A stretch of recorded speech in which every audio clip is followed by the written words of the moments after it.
Hello, this is Pastor Nick Hood, and today I'm at the Maharis Gentry Park. 2 years ago, I did a prayer service in the morning called More Than a Miracle. And you know, we came away from that prayer service, and a young lady in my church showed up with a defective kidney, a kidney that wasn't functioning.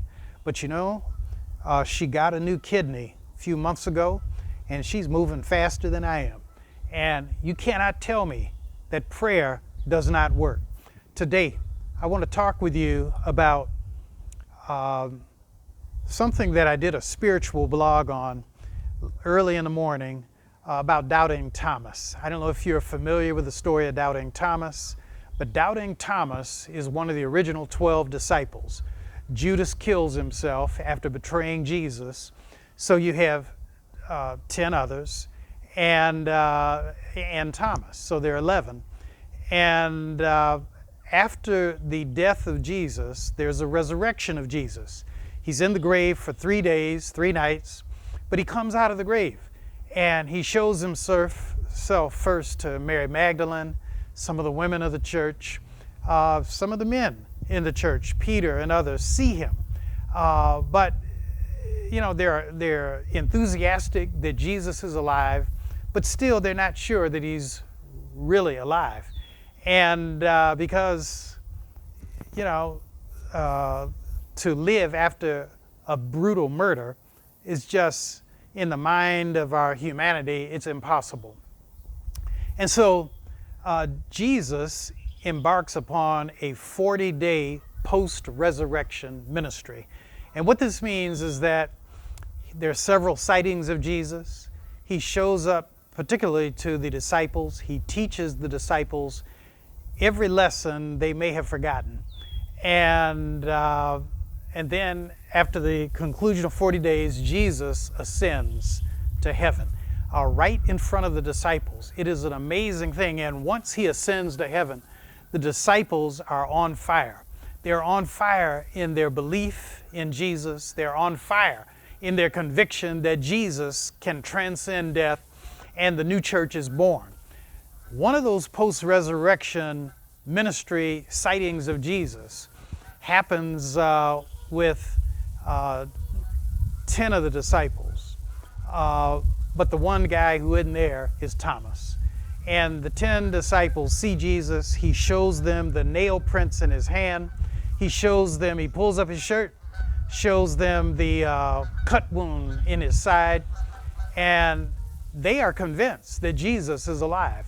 But Thomas, who is not there, says, unless I see the nail prints in his hands and the cut wound in his side, he says, I don't believe that he's alive. And he said, I love Jesus, but I just don't believe he's alive. So 8 days later, Jesus appears again to the disciples, but this time Thomas is there.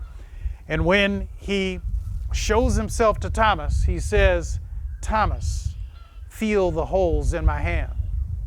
Thomas, feel the cut wound in my side. And at that point, Thomas says, my Lord, my God, I believe. And Jesus says, you believe because you've seen. He says, but better are those, I would give a footnote, like you and like me, who believe but who have not seen. And at that point, Thomas becomes one of the greatest evangelists for Jesus ever born. Matter of fact, all of the disciples are tremendous evangelists for Jesus. And Thomas sets out toward India, and he's evangelizing along the way. As tradition has it, he was martyred in 72 AD. Now, Jesus was executed and killed in 33 AD. For Thomas to live another, say, 40 years is an amazing thing. And Christianity thrives in India today because of Thomas. I get letters every so often from people in India who ask me to come there. They are Christians, indigenous Christians in India, and they ask me to come there because they are participants in a faith that was started by Thomas, the doubter. And so I want to talk about, what does it take for Thomas to doubt Jesus? Frankly, his doubts are very similar to yours and mine. Number one, Thomas just could not imagine that a person, a live human being who's killed, can come back to life. Now, Thomas was there, I think, when Lazarus was brought back by Jesus from the dead, but Thomas saw Jesus executed.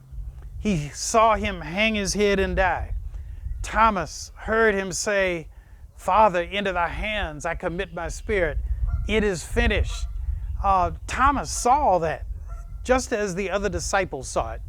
And so for Thomas, it was a big stretch to believe that Jesus was still alive. But when Jesus showed himself, it convicted Thomas. And so that's the first reason why he doubted. One is just, it seemed humanly impossible. And maybe Thomas had some other reasons. But you know something? I think some of us, somebody looking at this today, may have difficulty believing in God. How do you believe in a God you cannot see?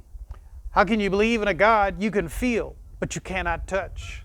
How do you believe in a God who tells you to turn the other cheek, love your neighbor as you love yourself? How do you believe in a God who tells you, give, and it will be given to you?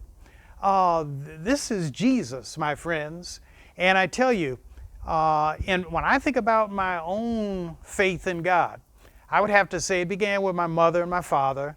They taught me to pray at every meal and every night. Now I lay me down to sleep. I pray the Lord my soul to keep. If I should die before I wake, I pray the Lord my soul to take. I never thought till I got a little earlier how scary that is to think that you might actually die. But the other thing is, as important as my parents were to the solidification of my spirituality and my faith, I would have to say, to be honest, it was really the Sunday school teachers at the Plymouth United Church of Christ. Those are the people that taught me about God. Week by week, lesson by lesson, chapter by chapter of the Bible. I'm talking about people like Catherine Rout. I'm thinking about Ed Cody. I think about the Patrick brothers, Lucius and I think James Patrick. I think about Charles Johnson. These are the people that really, these are my Sunday school teachers. I think about Marjorie Bryant. I think about the Vacation Bible School teachers. These are the ones that drilled into me that Jesus is real. And I'm saying that today because I'm sure there's somebody looking at this right now who can say, you know, Reverend, it's a pandemic. My children don't go to Sunday school. My grandchildren may not go to Sunday school. But I want you to think about putting your children and your grandchildren in Sunday school. And physical presence in the Sunday school is no longer an issue. You can put your children, your grandchildren, in my Sunday school, in the Sunday school of the Plymouth United Church of Christ. And I can guarantee you, it is a real, it is a vital, it is a veritable Sunday school. I worship with them every first Sunday. I sit my big grown 2 feet down in front of a computer and I explain to the children what communion is all about.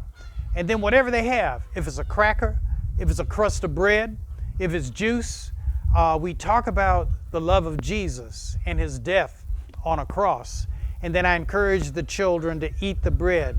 I said, this do in remembrance of Jesus who died for you. We take the cup and I say, take this cup, which is the cup of the new covenant in salvation. Think about this and what love it means for Jesus Christ to have done this. And so it's on Zoom. If you look on my site a little later on today, I'll put the Sunday school password on. I want you to think about putting your children in the Sunday school. We have children, you know, even though we start in Detroit, there are children in our Sunday school from North Carolina. We have 2 little girls. They started in our church with their mother and father, Evelyn and Jason Smith. They tune into the Sunday school from Columbus, Ohio. I'm hoping my grandchildren will join all the way from California. But you are invited. Take a look at what's on my Facebook page today and you'll see the children from our Sunday school. And I hope that you will make it your business to make the children in your life exposed to Jesus Christ. God bless, God keep you. And remember, I am praying for you. God bless.